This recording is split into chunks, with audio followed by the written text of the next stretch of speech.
मङ्गलं पञ्चपरमेष्टि मङ्गलं तीर्थङ्करं मङ्गलं विश्वजिन्धर्मं मङ्गलं वीरशासनं मङ्गलं वीरशासनम् वन्दितो सव्यसिद्धे ध्रुवमचलमणोभवं गतिं पते वोक्षामि समयपाहुड मृण्मो सुदकेवलीभणिदम्।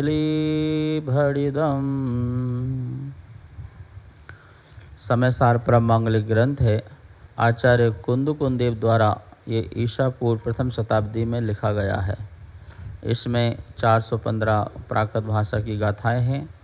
भगवान महावीर स्वामी की वाणी को प्रस्तुत किया गया है। आध्यात्मिक द्रव्यानुग का ग्रंथ है। आत्मा को जो जान लेता है वो सर्व जगत को जान लेता है, ऐसी बात समयसार में हमें पढ़ने को मिलती है। कल हम देख रहे थे कि जीव जो है सबसे जुदा है, सबसे अलग है। 37 नंबर की गाथा में ये बात कही जा रही थी। नत्थि मम धम्म आदि बुद्धि उभोग एव अहमको तम धम्म निम्मत्तम समयस्य व्याणया वेन्ति। जो धर्म आदि जो द्रव्य हैं वे भी मैं नहीं हूँ और मैं उनका नहीं हूँ, लेकिन हम अज्ञानी जीव जो है अज्ञानता से उनको भी अपना मानते हैं, अपना कहते हैं। ये विश्व हमारा है, ये देश हमारा है, ये संसार हमारा है, ऐसा कहते हैं। ये जो आपकी मान्यता है, कहने की जो मान्यता है, ये मान्यता भी मिथ्या है। 3 लोक में हमारा कुछ भी नहीं हो सकता, हमारा कुछ नहीं हो सकता है। जो दिख रहा है वही नहीं है, तो जो नहीं दिख रहा है उसके प्रति फिर हम कैसे अपना मोह रखेंगे और कैसे अपना राग रखेंगे। कहा है तम धम्म निम्मत्तम समयस्य व्याणया वेन्ति। धर्म द्रव्य के प्रति निम्मत्तम निर्ममत्व कहते हैं। जो समयस्य व्याणया, जो 100 पर के जानने वाले हैं, 100 पर के जानने वाले हैं, वो कहते हैं कि जो धर्म द्रव्य है, अधर्म द्रव्य है, आकाश द्रव्य है, काल द्रव्य है, इनसे भी निर्ममत्व भाव रखना है। क्योंकि उपयोगो एव अहमिको, उपयोग ही जो है वो मेरा है और उपयोग के अलावा मेरा कुछ भी नहीं है। तो मेरा क्या है, इस बात की ओर सिद्धि करने के लिए 38 नंबर की गाथा है, इसका उच्चारण करते हैं। अहमिको खलु शुद्धो दंसण नाणमयो सदारूवी नवि अत्थि मज्ज किंचिवी अन्नम परमाणुमित्तम्पि। अहमिको खलु शुद्धो दंसन नाणमयो सदारूवी नवि अत्थि मज्ज किंचिवी अन्नम परमाणुमित्तम्पि। मैं एक दर्शन ज्ञानमय नित्य शुद्ध हूँ रूपी नहीं। ये अन्न सब पर द्रव्य किंचित मात्र भी मेरे नहीं। ये बहुत ही सुंदर गाथा है। हम ये भी कह सकते हैं कि ये समयसार की गाथा का सार है। मैं कौन हूँ, मेरा क्या स्वरूप है, इसका ज्ञान कराने के लिए गाथा है, और मेरा क्या नहीं है ये बताने के लिए भी है। पहली लाइन में अस्थि से बात की गई है और दूसरी लाइन में नास्ति से बात की गई है। मैं ये हूँ ऐसी बात की गई है, और ये मेरा नहीं है या मैं ये नहीं हूँ ये बात कही गई है। हम दोनों तरह से बात को समझ जाएंगे तो निश्चित ही हमें अपना आत्म स्वरूप पता चल जाएगा। एक एक शब्द का अर्थ देखिए यहाँ पर। अहम एक को, मैं एक हूँ, खलु स्पष्ट रूप से, शुद्धो शुद्ध, दंसन नाणमयो, दर्शन ज्ञान चारित परिणत, सदा रूपी सदा अरूपी हूँ, और अन्नम अन्न, परमाणु मित्तमपि, परमाणु मात्र द्रव्य, किंचिवी किंचित मात्र भी मज्झ मेरे न अथि नहीं है। क्या कह रहे हैं? सबसे पहले अहम एक को। पहले तो आप ये लगाइए कि मैं एक हूँ। दो में द्वंद्व है, दो में झगड़े हैं, दो में बंध है। जब भी कोई दो चीज़ होगी तो वो बंधेगी, हम उसको बांधने की कोशिश करेंगे।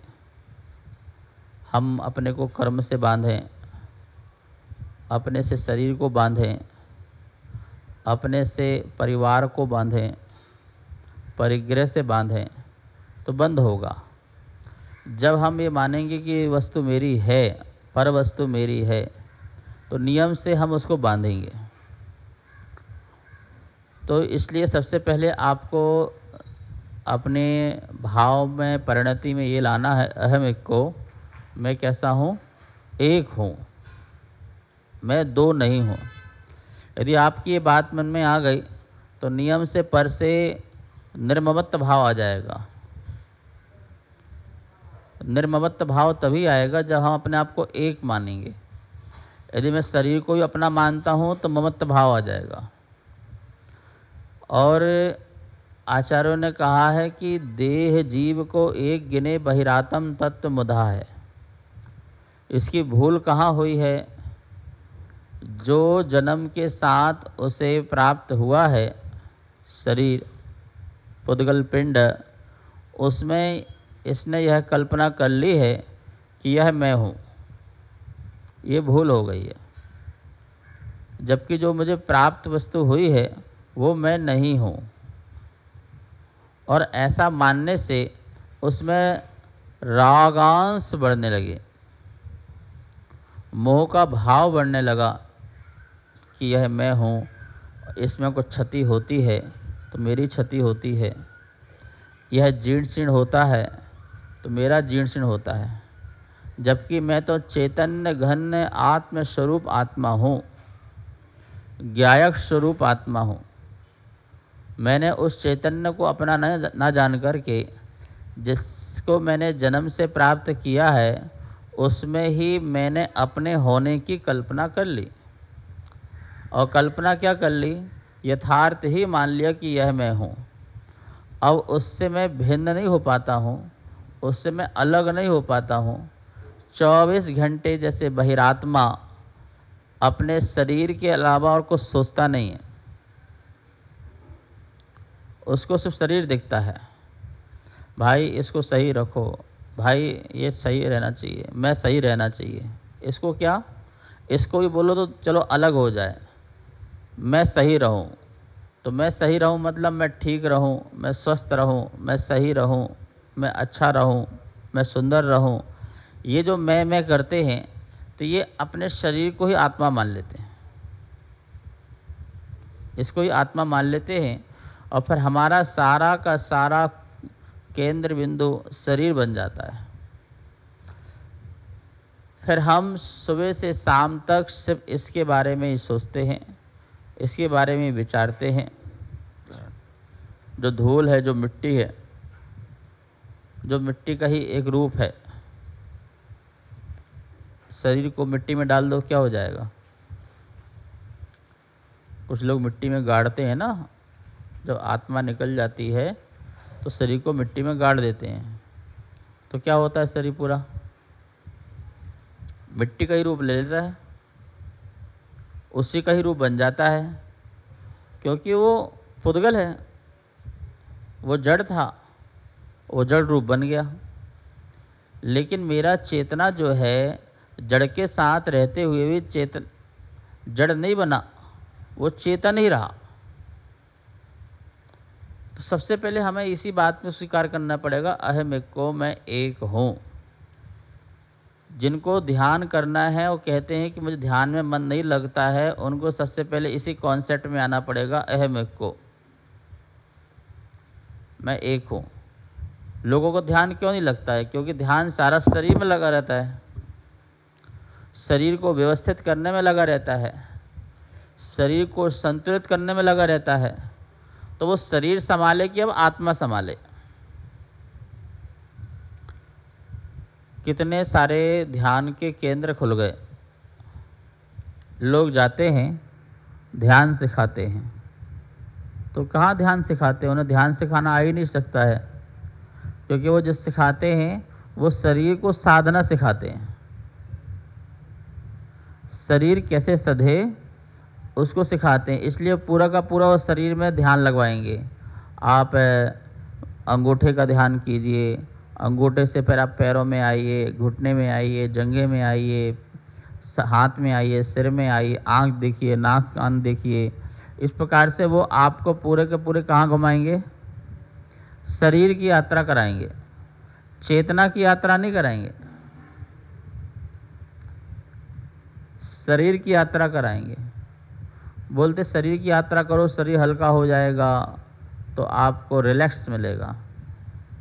तो हम रिलैक्स होने थोड़ी आए हैं शरीर से। शरीर की रिलैक्सता तो हम वैसे सीख सकते हैं। आप एक टाइम भोजन कीजिए और थोड़ा सा एक्सरसाइज आदि कीजिए तो आप तो वैसे रिलैक्स हो जाएंगे। जब सुबह शाम भाग रहे, थोड़ा कम भागो, थोड़ा सा रेस्ट दे दो, तो रिलैक्स तो शरीर अपने आप हो जाएगा। ठीक है ना? रिलैक्स हमें शरीर को नहीं करना है, रिलैक्स हमको अपने को करना है। और अपना आत्मा रिलैक्स तभी होगा जब इसको सही ज्ञान मिलेगा, सही तत्व ज्ञान मिलेगा, यथार्थ ज्ञान मिलेगा। मेरी आत्मा यदि मिथ्या ज्ञान में फंसी रहेगी तो शरीर रिलैक्स होने के बाद भी दुखी रहेगी। आप आ जाइए 10 दिन तक किसी ध्यान सेंटर में जाइए, वहाँ पर आप अनुलोम विलोम करके आ गए, प्राणायाम करके आ गए, सांसों को साधना करके आ गए, शरीर को आसन लगाना सीख के आ गए। ठीक है, बहुत अच्छी बात है, बहुत ज़रूरी भी है, शरीर को साधना भी ज़रूरी है। लेकिन शरीर को साधने से तेरा मन नहीं सधा। घर आने के बाद भी तेरी जो सांसारिक जो उलझनें थीं उनमें कोई कमी नहीं हुई। परिवार के प्रति जो बेचैनी थी वो समाप्त नहीं हुआ, भोगों को भोगने की जो इच्छाएं थी वो समन नहीं हुई, वो शांत नहीं हुई है। जो परिवार से क्लेश बने हुए थे, कुटुंबों से क्लेश बने हुए थे, वो शांत नहीं हुए हैं। वहाँ से आने के बाद क्या तुम्हारे मन में ये फ़र्क आया कि जिससे मेरी बोलचाल नहीं थी, चलो बोलचाल कर लेते हैं, समाप्त करो? नहीं आया ना। तो अंदर तो आत्मा शुद्ध हुई नहीं ना। जब आत्मा ही तुम्हारी शुद्ध नहीं हुई है तो शरीर की शुद्धि मात्र से क्या होगा? भोजन पानी ऐसा करो कि शरीर की शुद्धि रहे, ठीक है, लेकिन मन भी शुद्ध बने, विचार शुद्ध बने, आत्मा शुद्ध बने। ये तभी बनेगा जब आत्मा सही ज्ञान प्राप्त करेगी। अहम एक को, मैं कैसा हूँ? एक हूँ, मैं दो नहीं हूँ, मैं एक हूँ। एक विचार आते ही शांति आ जाएगी। दो लोग होते हैं तो चर्चाएं होती हैं, चर्या नहीं होती।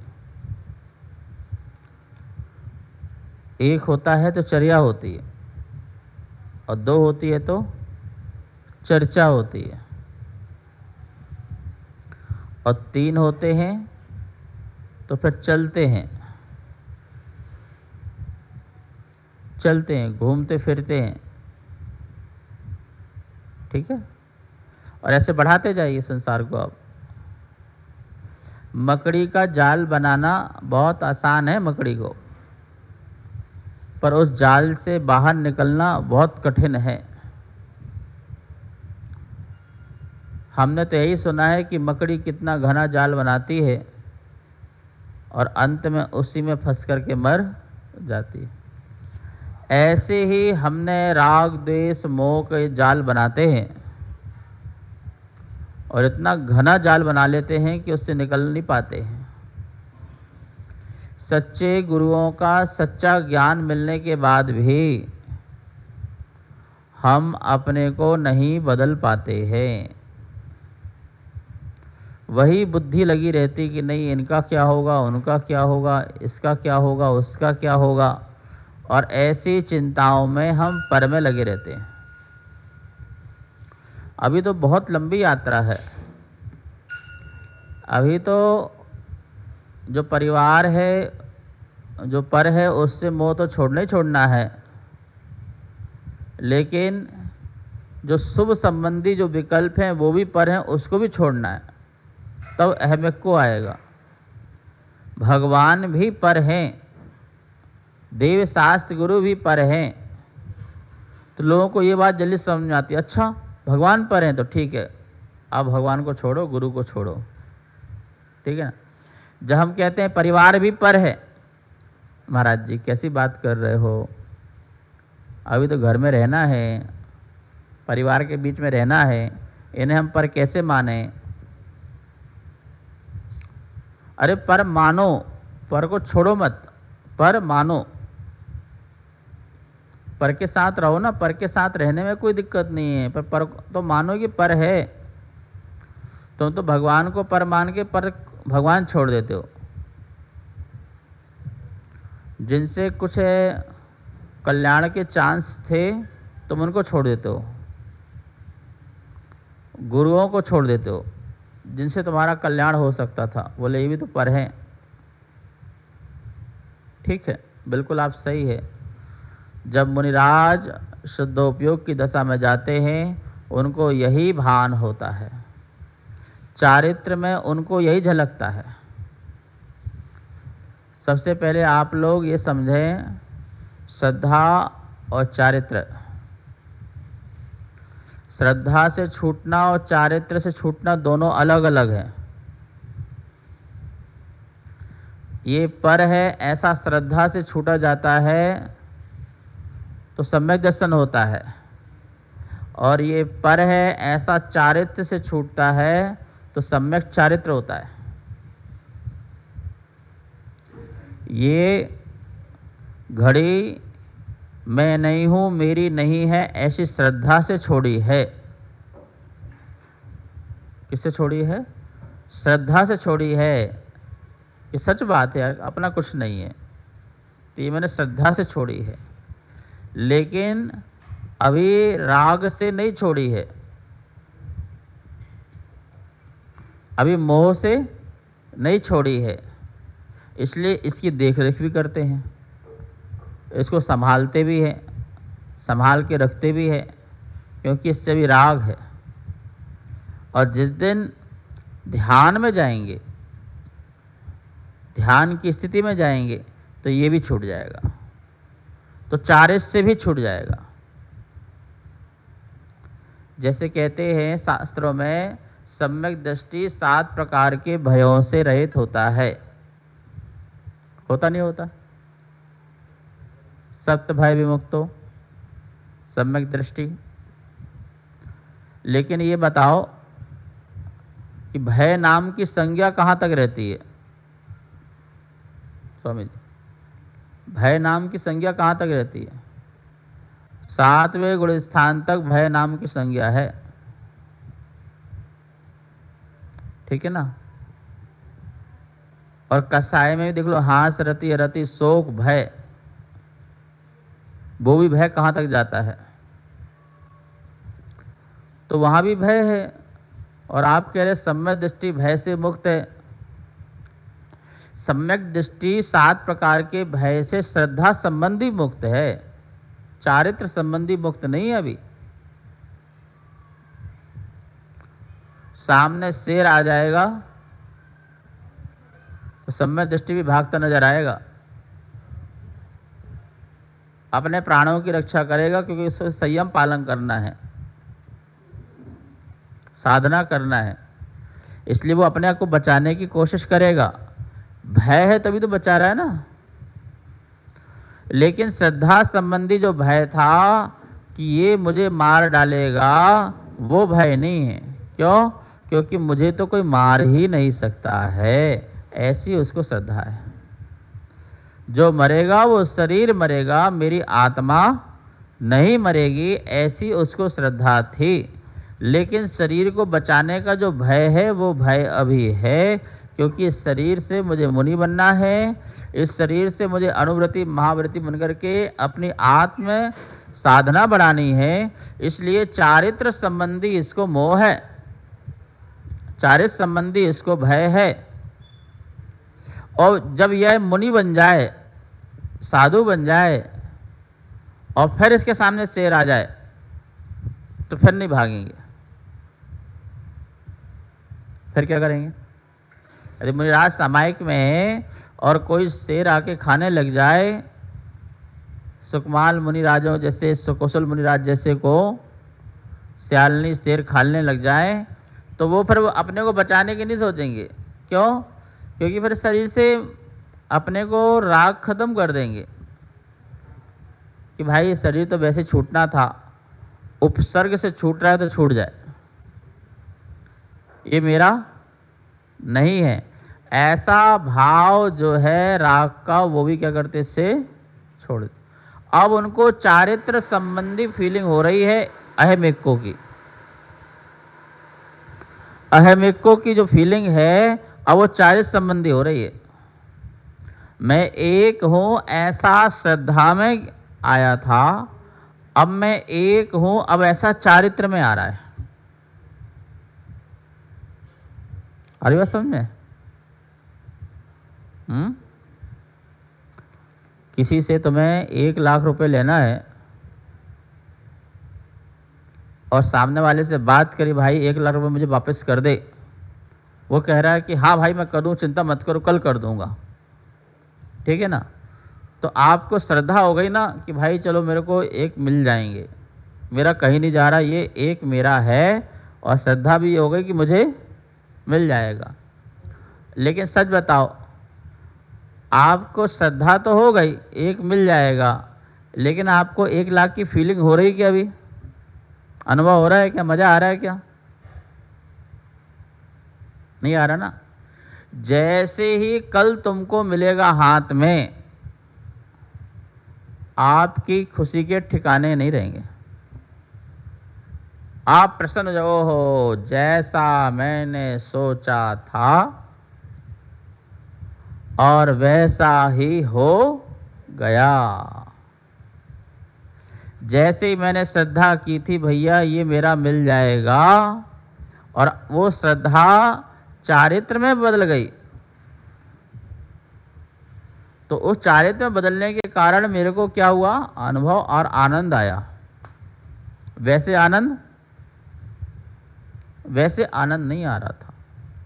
बात समझ में आ रही ना? जैसे किसी बच्चे के नाम से एफडी बना दी और बच्चे को नहीं पता है, और पिता के जाने के बाद भी नहीं पता चला, लेकिन किसी भले प्राणी ने बताया तेरे पिता ने तेरी एफडी बनाई थी। अच्छा, और उसको पता चल जाए कि 1 करोड़ की एफडी है, तो क्यों ये फटे हाल रहता है, कंगाल रहता है। और उसने बैंक आदि से जाके पता भी किया और पता चल गया कि हाँ है, तो बोलो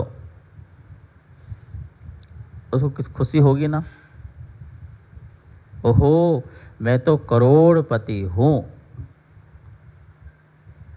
ठीक है, लेकिन करोड़ रुपए का उसको अनुभव नहीं हो रहा, तो उतना आनंद नहीं आ रहा। अभी उसको श्रद्धा का आनंद आ रहा है। किसका आनंद आ रहा है? बोलो। ये श्रद्धा चारित्र में ऐसे डिवाइड करना है, ध्यान रखना। अच्छा ये बताओ, उसके बैंक में 1 करोड़ रुपए थे, उसको नहीं पता था, तो वो करोड़पति था या नहीं? पहले से बताओ। है? बैंक में थे पर उसको पता नहीं था, तो करोड़पति था कि नहीं था, पर पता नहीं था। ऐसी मेरी आत्मा में भगवान बनने की शक्ति है, मैं भगवान स्वरूप हूँ पर मुझे पता, मैं एक स्वरूप हूँ पर मुझे पता नहीं है। लेकिन जैसे ही किसी भले प्राणी ने बताया कि तेरे पिता 1 करोड़ रख के गए थे, जा पता कर, और बैंक वाले से पता किया तो उसको हाँ हाँ तुम्हारे नाम से है, तो उसको खुशी मिलेगी नहीं मिलेगी? ओहो, अब तो मैं 1 करोड़पति हूँ, ठीक है ना। तो उसको करोड़पति का आनंद आने लगा, लेकिन 1 करोड़ रुपए का उसको अनुभव नहीं हो रहा है, अनुभव को आनंद नहीं आ रहा है, श्रद्धा का आनंद आ रहा है। किसका आ रहा? मैं भी अहम एक को, मैं भी एक हूँ, मैं भी भगवान स्वरूप हूँ, ऐसा भगवान ने कहा, मैंने श्रद्धा कर लिया। जैसे उस व्यक्ति कहने से उसने श्रद्धा की, उसने जाके देखा, पता किया, ऐसे मेरे को शास्त्र से, गुरु से ये अनुभव हुआ, बात आई, तो मैंने भी श्रद्धा की, श्रद्धा संबंधी हम सुखी हो गए। लेकिन जैसे उसको बैंक से निकल के 1 करोड़ रुपये मिले, तो उसकी तो आत्मा ही उछलने लगी। ऐसे ही हमें भगवान स्वरूप पता चला था। अब मैंने, मुनिराज ने ध्यान साधना के माध्यम से उसका अनुभव किया, चारित्र धारण करके अनुभव किया, चारित्र में अनुभव किया, तो उसे भगवान स्वरूप अहम एक को ही दिखाई देगा। बात समझ में आ रही नहीं आ रही? कि श्रद्धा से यह मेरा नहीं है ऐसा छोड़ना, और चारित्र से यह मेरा नहीं है ऐसा छोड़ना, दोनों में अंतर है। श्रद्धा से यह मेरा नहीं है, परिवार नहीं है, परिग्रह मेरा नहीं है, ऐसा श्रद्धा से छोड़ा था, लेकिन राग से नहीं छोड़ा था, राग से नहीं छोड़ा था। इसलिए राग से नहीं छोड़ने के कारण वो परिवार, परिग्रह, शरीर सबके साथ है, और इनको ध्यान भी रखता है, व्यवस्थित भी रखता है। राग भाव से ये मेरा परिवार है, मेरा बच्चा है, मेरा घर है, ये सब रखता है, लेकिन चारित्र से नहीं छूटा अभी। जब चारित्र से यह घर, ये परिवार, ये मेरा नहीं है, और उसको छोड़ दिया, और छोड़ करके अपने आत्म में चला गया, अहमिको में चला गया, तब उसको चारित्र में फीलिंग हुई, तब उसे भेद विज्ञान हुआ, तब उसे शुद्धोपयोग की दशा का ज्ञान हुआ, तब उसे आनंद की जो है, जो आनंद का जो स्वरूप है वो प्रकट में आया। ठीक है ना। तो यहाँ पर बहुत सुंदर गाथा के माध्यम से, 38 नंबर गाथा के माध्यम से ये बात यहाँ पर समझाई गई, बताई गई। शेष विषय बाद में लेते हैं, आज इतना ही। जा वाणी के ज्ञान से सूझे लोकालो, सो वाणी मस्तक धरू सदा देत हो धो। हे जनवाणी भारती तो हे जपो दिन रेन, जो तेरी शरणा धरे सो पावे सुख चैन। सबको बहुत बहुत मंगलाशय। कार्यक्रम पाठशाला के पुण्यार्जक थे श्री दिगंबर जैन मंदिर, लोधी कॉलोनी, दिल्ली।